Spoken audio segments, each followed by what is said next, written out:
มื้อนี้เห็นมีปลานิ้นตัวใหญ่ก็เลยว่าซื้อมาเฮ็ดจืนที่จริงเว้าเรื่องจืนนี่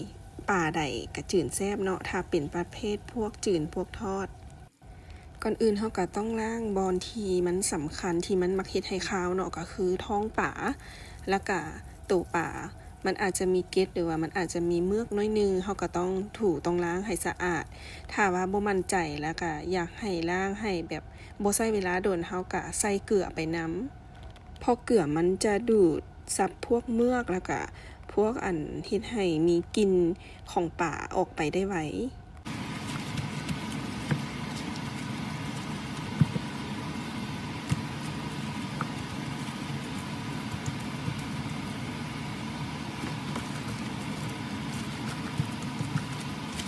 ถ้าเฮาทอดบ่อยากให้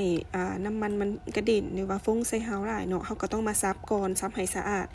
และการซับมันก็ดีต่อพวกซีนป่ามันจะเฮ็ดให้บ่มีกลิ่นคาว และเวลาทอดมันก็ซอยให้น้ำมันบ่กระเด็นได้ดีถ้าอยากให้มันกรอบเข้าไปทางในเนื้อนี่แม่นเฮาก็มาซอยเป็นบั้งแบบนี้หลังจากซอยเป็นบั้งแล้วเฮาก็มาใส่แป้งทอดกรอบเฮาเฮ็ดบางๆเอาเด้อบ่ต้องเฮ็ดหนาก็ได้เพราะว่าเฮาก็อยากเน้นให้มันกรอบไปฮอดทางในซีนแล้วก็บ่อยากให้กรอบมาจากแป้งนะใส่แป้งหลายมันก็จะมีแต่อมน้ำมันนะกับเปลืองน้ำมันไปละล่าเนาะ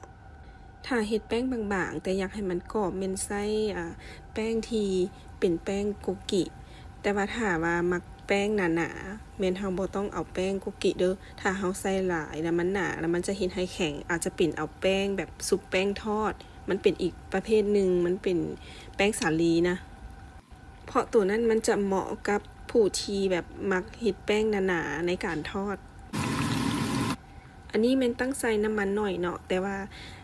เดี๋ยวจะมาเบิ่งดูว่ามันจะกรอบทุกบอนทุกส่วนเลย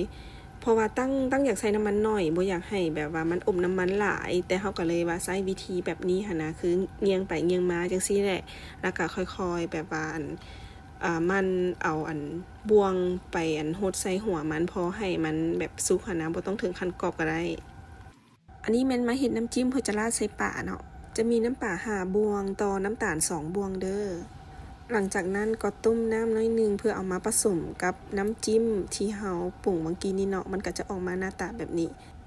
แล้วเฮาปาไว้หลังจากทอดปลาแล้วเฮาจึงมาราดใส่ปลาต้องราดตอนที่ปลาร้อนๆเด้อเพื่อจะให้น้ำจิ้มมันซึมเข้าปลาได้ดี